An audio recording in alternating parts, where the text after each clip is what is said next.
kericuhan saat demo tuntut Bupati Pati mundur. Pendemo bahkan melempari Bupati Pati Sudewo dengan botol mineral.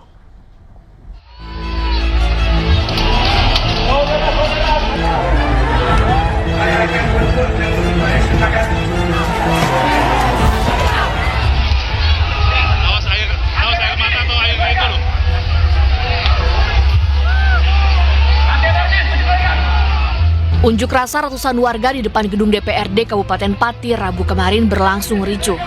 Massa melemparkan botol dan gelas air mineral ke aparat.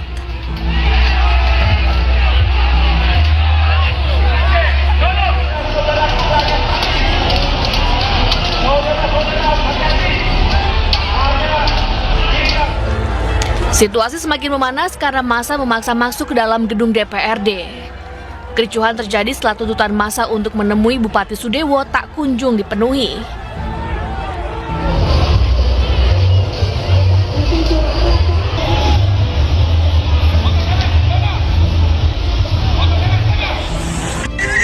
Untuk meredam kericuhan, aparat menyemprotkan air ke arah massa. Amarah massa tak terbendung, mereka nekat menjebol pintu kantor DPRD untuk bertemu anggota parlemen.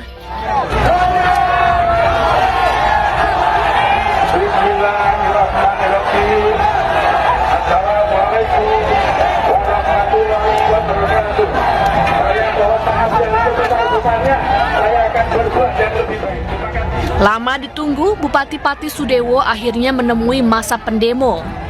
Dari atas mobil taktis polisi, Bupati minta maaf menggunakan pengeras suara.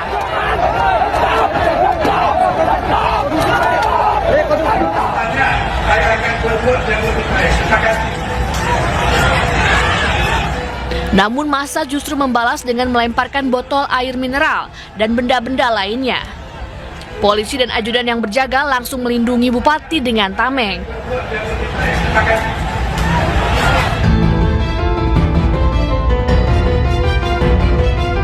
Dalam unjuk rasa, massa juga sempat memukul mundur barikade polisi. Polisi berupaya bertahan dari benda-benda yang dilempar pengunjuk rasa. Namun sejumlah pengunjuk rasa ada juga yang berupaya untuk menghalau agar tidak terjadi aksi main hakim sendiri. Diketahui sejumlah polisi terluka akibat terkena lemparan pengunjuk rasa.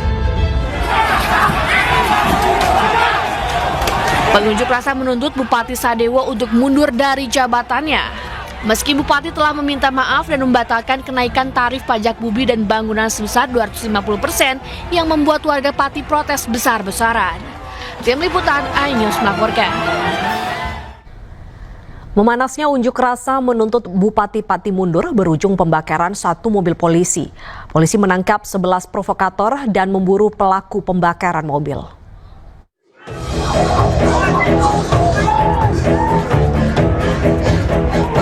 Massa menerobos barikade penyekatan jalan yang dipasang aparat kepolisian saat berlangsung unjuk rasa menuntut Bupati Pati mundur di depan gedung DPRD Pati. Massa memaksa truk membawa pengeras suara di sebelah timur alun-alun Pati bisa berada di area demo. Suasana sempat memanas dan terjadi adu mulut hingga kepolisian akhirnya membuka barikade. Namun polisi hanya memperbolehkan truk pengeras suara masuk, sementara kendaraan lain harus diparkir di luar kawasan alun-alun Pati. Pertahankan formasi rekan-rekan. Pertahankan formasi rekan-rekan. Unjuk rasa memanas dan massa membakar satu unit mobil Provos milik Polres Grobogan. Petugas kepolisian berhasil memadamkan api dengan mobil water cannon. Polisi kemudian membalas dengan tembakan gas air mata. Kabid Humas Polda Jateng menyebut 11 terduga provokator ditangkap dan memburu pelaku pembakaran mobil Provos. Saat ini pelaku yang menjadi provokator itu ada kurang lebih 11 kita lakukan pengamanan. Saat ini sedang kita lakukan pendataan dan dilakukan pemeriksaan oleh pihak reserse. Ya. Terkait adanya pembakaran itu gimana konfirmasinya tadi? Ya, dari aksi unjuk rasa anarkis tadi ada satu kendaraan Polri yaitu dari Propam berhasil digulingkan oleh massa tersebut dan dibakar. Dan ini akan kita telusuri dan akan kita lakukan penyelidikan dan penyidikan terhadap kasus tersebut. Dalam aksi ini, koordinator sempat meminta pengunjuk rasa agar tidak bertindak anarkis. Dari Pati, Jawa Tengah, Tim Liputan iNews melaporkan. Pemirsa, ada momen menarik yang viral di media sosial, di mana usai ricuh unjuk rasa di gedung DPRD Pati kemarin, sejumlah peserta aksi dan polisi bersalam-salaman dan memaafkan.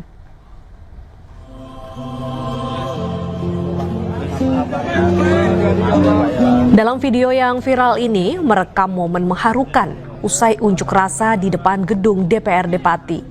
Pengunjuk rasa bersalaman dengan aparat yang berjaga, mereka juga saling bermaaf-maafan. Meski sempat memanas, unjuk rasa memprotes Bupati Pati ini berakhir secara kondusif.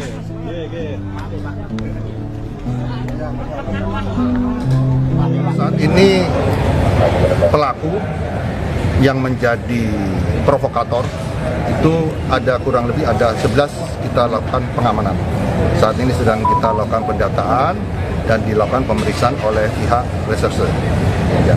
Terkait adanya pembakaran itu gimana konfirmasinya dan? Ya, dari aksi unjuk rasa anarkis tadi ada satu kendaraan Polri yaitu dari Propam berhasil digulingkan oleh massa tersebut dan dibakar. Dan ini akan kita telusuri dan akan kita lakukan penyelidikan dan penyidikan terhadap kasus tersebut. Terkait adanya korban dan? Ya, ada korban dari kedua belah pihak, baik dari anggota Polri maupun dari masyarakat terhadap aksi anarkis ini, yaitu ada 34 orang saat ini sedang diobati dan dirawat di Rumah Sakit Suwondo, dan ada yang sudah dipulangkan karena tidak terlalu riskan. Ya, Bupati Pati Sudewo menyebut aksi demo dan kericuhan yang terjadi akan dijadikan pembelajaran bagi dirinya. Meski demikian, Sudewo menegaskan bahwa dirinya terpilih secara demokratis dan pemberhentian harus melalui mekanisme yang berlaku. Kami bisa memahami emosi mereka karena orang banyak kan tidak mungkin bisa terkendali secara keseluruhan. Tapi yang terpenting ini sudah berjalan, nanti ke depannya akan saya perbaiki segala sesuatunya. Ini merupakan proses pembelajaran bagi saya karena juga baru saja beberapa bulan menjabat sebagai bupati, masih banyak kekurangan, masih banyak kelemahan yang harus kami benahi ke depan. Ini dari legislatif kan tadi ada rapat paripurna Pak. Ya. Mungkin Pak Bupati sudah mendengar, gimana tanggapannya Pak? Ya, itu kan hak angket yang dimiliki oleh DPRD. Jadi saya menghormati hak angket tersebut, paripurna tersebut. Itu intinya. Kemudian dari tuntutan dari para pengunjuk rasa gimana Pak tanggapannya Pak? Tuntutan kan sudah disampaikan tadi. Kalau saya kan dipilih oleh rakyat. Pasca aksi unjuk rasa di Pati, Jawa Tengah, suasana alun-alun Pati kondusif. Warga kembali beraktivitas di sekitar alun-alun. Pagi tadi, petugas gabungan TNI dan Damkar membersihkan area pendopo dan alun-alun Pati. Sejumlah pedagang di sekitar alun-alun pun kembali berjualan. Meski demikian, petugas gabungan TNI Polri masih berjaga di sekitar alun-alun. Sebelumnya, pemirsa, puluhan ribu warga Pati menggelar aksi unjuk rasa di alun-alun Pati. Warga menuntut Bupati Pati Sudewo untuk mundur dari jabatannya.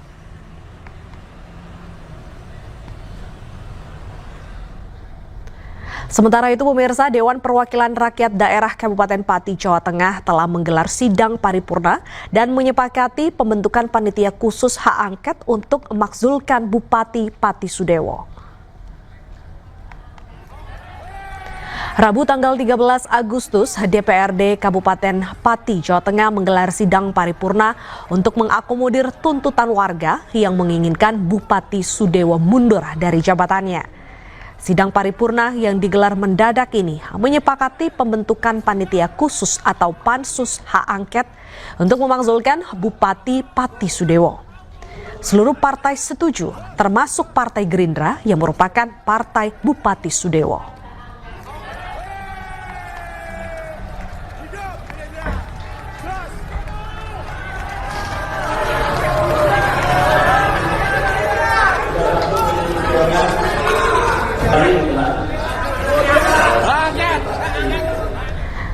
Dan pemirsa, untuk informasi terkini kita telah terhubung dengan rekan Indra Setiabudi di depan gedung DPRD Pati. Ya, Indra, bagaimana situasi di sana dan apakah anggota DPRD juga masih menggelar rapat?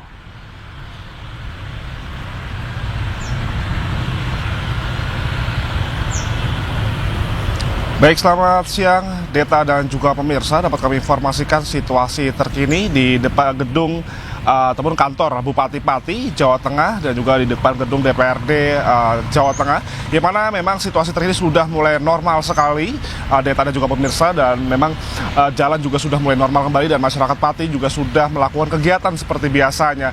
Dan memang kita ketahui bersama, Deta dan juga pemirsa, bahwa kemarin, tepat tanggal 13 Agustus 2025, telah terjadi aksi demo akbar ataupun masyarakat aksi, warga Pati menggelar aksi demonstrasi secara menyeluruh, bahwa memang ini di kantor Bupati Pati dan juga di alun-alun ini ramai sekali oleh para pengunjuk rasa yang menginginkan Bupati Pati Sudewo untuk turun dari jabatannya.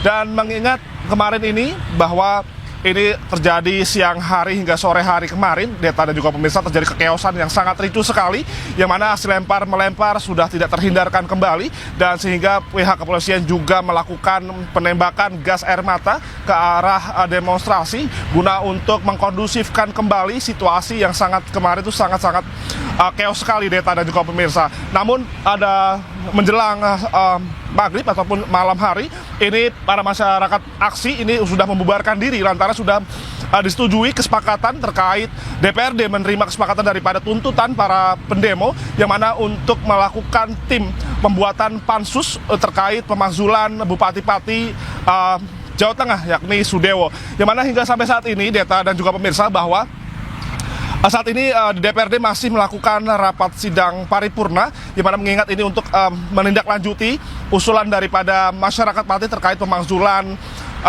Bupati Pati Sudewo, yang mana kita ketahui di dalam ini DPRD terdapat 50 anggota ataupun 50 kursi, yang mana ini paling terbanyak adalah PDIP yang memiliki 14 kursi, sementara juga ada partai daripada Sudewo sendiri, yaitu Partai Gerindra, ini terdapat 6 kursi yang saat ini masih melakukan rapat paripurna, Deta dan juga pemirsa, guna untuk menindaklanjuti usulan para warga. Dan memang kita ketahui bersama, Deta dan juga pemirsa, bahwa aksi demonstrasi, kalau kita kemarin bahas terkait para demonstrasi ini akan melakukan aksi yang lebih besar lagi ketika nantinya keputusan dari DPRD maupun dari Kemendagri ini tidak sesuai harapan warga Pati. Begitu, Deta. Demikian, Deta. Baik, terima kasih Indra atas laporan Anda langsung dari Pati, Jawa Tengah. Selamat bertugas kembali. Ya pemirsa, terkait polemik Bupati Pati Sudewo yang membuat masyarakat berunjuk rasa, Istana akan terus melakukan koordinasi. Menteri Sekretaris Negara Prasetyo Hadi mengaku pihaknya terus memonitor dan berkoordinasi sejak adanya dinamika tersebut. Kami selaku pemerintah pusat menaruh perhatian dan memohon kepada semua pihak untuk juga menahan diri, baik Pak Bupati juga secara personal kami juga berkomunikasi, kemudian saya juga memonitor terus berkomunikasi dengan Bapak Gubernur Jawa Tengah, semoga juga segera bisa kita cari jalan keluar terbaik itu. Tentunya kalau beliau ya menyayangkan kan. Itu tadi apa yang kami sampaikan, itulah hasil respon. Nasib Bupati Pati Sudewo di ujung tanduk. Setelah jabatannya saat ini diambang pemakzulan, kini namanya diduga terseret dalam kasus korupsi di Kementerian Perhubungan. Bupati Pati Sudewo diduga menerima aliran uang dalam kasus dugaan suap proyek pengadaan barang dan jasa di Direktorat Jenderal Perkeretaapian Kementerian Perhubungan. Hal ini disampaikan oleh juru bicara KPK Budi Prasetyo di gedung KPK Jakarta. Penyidik KPK kini masih mendalami dugaan keterlibatan Sudewo dan akan melakukan pemeriksaan untuk meminta keterangan. Ya, benar, saudara SDW merupakan salah satu pihak yang diduga juga menerima aliran komitmen fee terkait dengan proyek pembangunan jalur kereta ya yang kemarin kita sampaikan terkait dengan update penahanan salah satu tersangkanya yaitu saudara R. Nanti ya kita lihat kebutuhan dari penyidik, tentu jika memang dibutuhkan keterangan dari yang bersangkutan akan dilakukan. Pada April 2025, Sudewo melaporkan harta kekayaan penyelenggara negara atau LHKPN.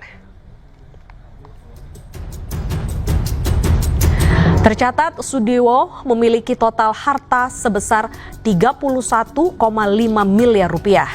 Paling besar harta Sudewo ada pada kepemilikan properti tanah dan bangunan senilai 17 miliar rupiah. Dia tercatat memiliki 31 bidang tanah dan bangunan di Pati, Surakarta, Yogyakarta, Bogor, Wonogiri, Pacitan, Depok, Blora, hingga Tuban.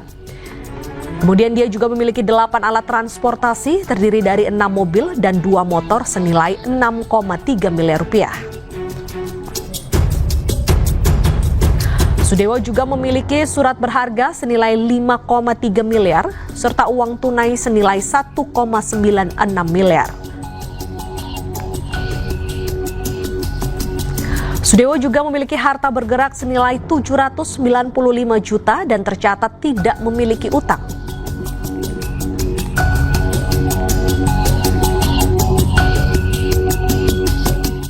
Pemirsa, mantan Ketua KPK Abraham Samad diperiksa penyidik Polda Metro Jaya dalam kasus ijazah palsu Joko Widodo. Samad selesai diperiksa sekitar pukul 20 waktu Indonesia Barat.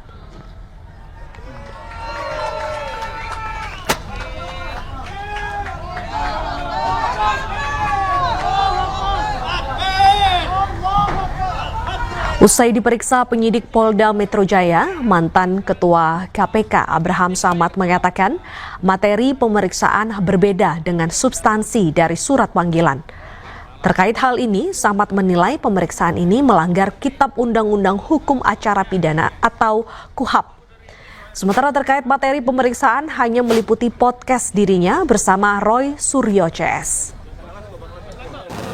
Ketika kita kunci jawaban terakhir bahwa sebenarnya proses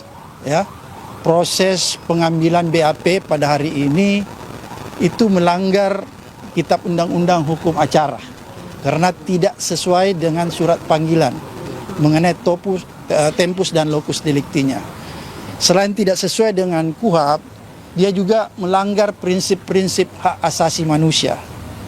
Tapi walaupun demikian, kita tetap menandatangani BAP tadi yang terdiri dari 24 rangkap. Kira-kira sampai di situ yang jelas intinya sebenarnya kalau kasus ini terus di blow up dikapitalisasi oleh penyidik dan dipaksakan, maka ini adalah sebuah bentuk pembungkaman terhadap kebebasan berpendapat dan berekspresi. Komisi Pemberantasan Korupsi membuka kemungkinan memanggil Presiden ke-7 Joko Widodo dalam kasus dugaan korupsi kuota haji 2024. Kemungkinan pemanggilan tersebut diduga karena dugaan korupsi penyelenggaraan ibadah haji terjadi pada masa akhir pemerintahan Joko Widodo.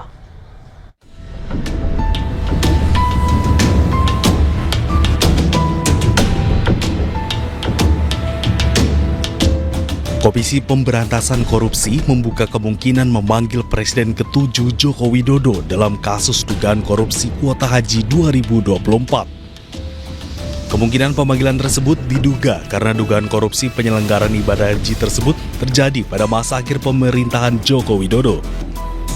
Sementara juru bicara Budi Prasetyo menyebut bahwa KPK tidak akan tebang pilih dalam menangani kasus. KPK juga akan memanggil semua saksi sesuai kebutuhan penyidik.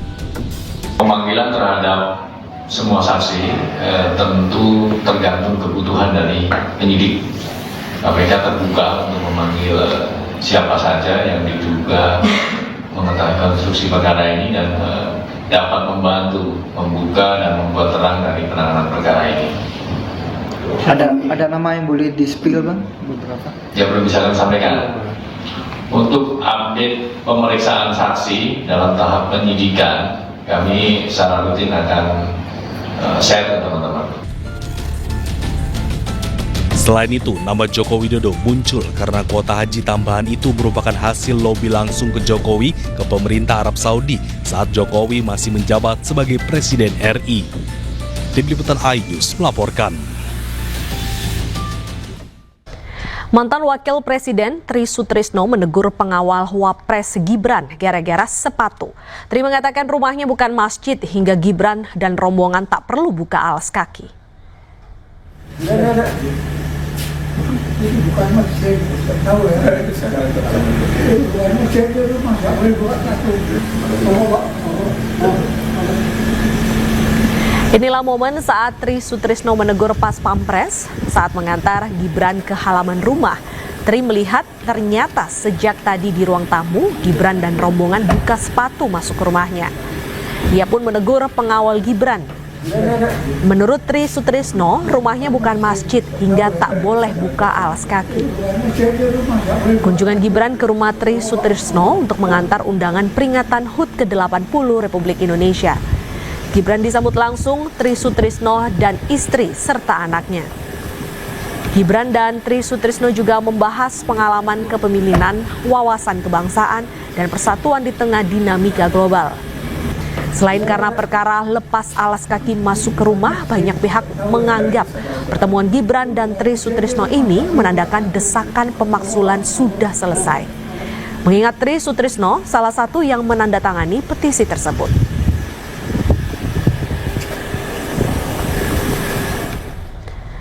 Pemirsa, puluhan ribu pegawai BUMN terdata sebagai penerima bansos. Ketua DPR RI Puan Maharani mendesak Kementerian Sosial untuk memverifikasi data bantuan sosial atau bansos secara menyeluruh agar tidak salah sasaran.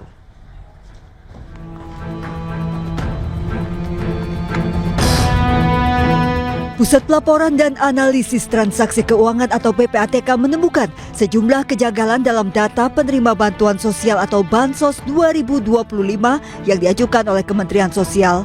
Salah satu temuan yang paling mencolok adalah adanya puluhan ribu pegawai BUMN terdata sebagai penerima Bansos. Padahal seharusnya bantuan tersebut hanya ditujukan untuk masyarakat tidak mampu. Kepala PPATK Ivan Yustiavandana mengungkapkan dari hasil penelusuran di satu bank saja, teridentifikasi sebanyak 27.932 pegawai Badan Usaha Milik Negara atau BUMN menerima bansos. Ketua DPR RI Puan Maharani menanggapi soal temuan PPATK yang menyebut 27.000 lebih pegawai BUMN terindikasi penerima bansos. Puan mendesak Kementerian Sosial untuk memverifikasi data bantuan sosial atau bansos secara menyeluruh usai temuan PPATK yang disebut salah sasaran. Verifikasi data dulu, jangan sampai merubah satu program tanpa verifikasi data yang baik, yang detail, yang benar. Karena data itu yang paling penting sebagai pegangan. Jangan sampai kemudian rakyat yang berhak mendapatkan semua program itu tidak mendapatkan, malah orang yang tidak berhak mendapatkan program-program tersebut. Merespon pernyataan Ketua DPR RI Puan Maharani, Menteri Sosial Saifullah Yusuf atau Gus Ipul berdiskusi dengan pihak Himbara. Kemensos pun klaim telah proaktif melakukan verifikasi dengan datang ke pihak-pihak terkait lain melalui ground check datang ke rumah setiap penerima bansos hingga profiling rekening penerima bansos. Ada juga penerima bansos itu yang rekening atau saldonya itu lebih di atas 5 juta.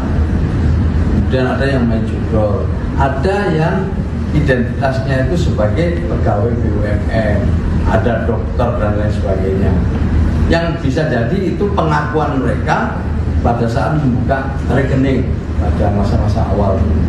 Nah, ini semua sedang kita dalami dan kami proaktif mengawal penyaluran bansos ini kepada mereka yang benar-benar memenuhi kriteria untuk menerima bansos. Usai bertemu dengan pihak Himbara untuk menindaklanjuti bansos salah sasaran, Kemensos juga rencananya akan bertemu dengan pihak Bank Indonesia guna memverifikasi data pemilik rekening. Dari Jakarta, Tim Liputan iNews melaporkan. KPK geledah kantor Direktorat Jenderal Penyelenggaraan Haji dan Umroh Kementerian Agama untuk penyidikan dugaan korupsi kuota haji yang merugikan negara 1 triliun rupiah. Juru bicara KPK Budi Prasetyo menyatakan penggeledahan Direktorat Jenderal Penyelenggaraan Haji dan Umroh terkait kasus dugaan penentuan kuota dan penyelenggaraan haji 2023-2024. Namun Budi belum menjelaskan secara detail mengenai barang apa saja yang disita dari penggeledahan tersebut. Hari ini tim sedang melakukan penggeledahan di Kementerian Agama, khususnya di Ditjen PHU. Tentu penggeledahan ini untuk menemukan bukti-bukti yang dibutuhkan oleh penyidik dalam proses penyidikan perkara ini, di mana dalam penyidikan terkait dengan kuota haji Indonesia untuk penyelenggaraan haji pada Kementerian Agama tahun 2023-2024, KPK telah menaikkan perkara ini ke tahap penyidikan. Wakil Menteri Agama Muhammad Syafi'i mengaku tidak mengetahui penggeledahan di kantor Direktorat Jenderal Penyelenggaraan Haji dan Umroh atau Ditjen PHU. Menurut Syafi'i, KPK tidak datang ke ruangannya. Saya nggak tahu, saya di ruangan saya. Ruangan saya kan di sana. KPK nggak datang ke sana. Jadi saya nggak tahu apa yang mereka lakukan. Beda. Itu aja. Jadi nggak ada yang bisa saya komentari. Saya nggak ketemu KPK-nya, KPK-nya nggak ke ruangan saya, maka saya nggak tahu apa-apa. Mana ada yang bisa ditutupi? Kalau pihak sudah bekerja kan mesti semuanya harus dibuka. Nggak boleh ditutupi dong. Jadi kemana terbuka ya Pak terkait dengan proses kasus hukum yang berjalan saat ini? Semua proses hukum dimanapun di Republik ini, silginya kita keluarga negara harus membantu.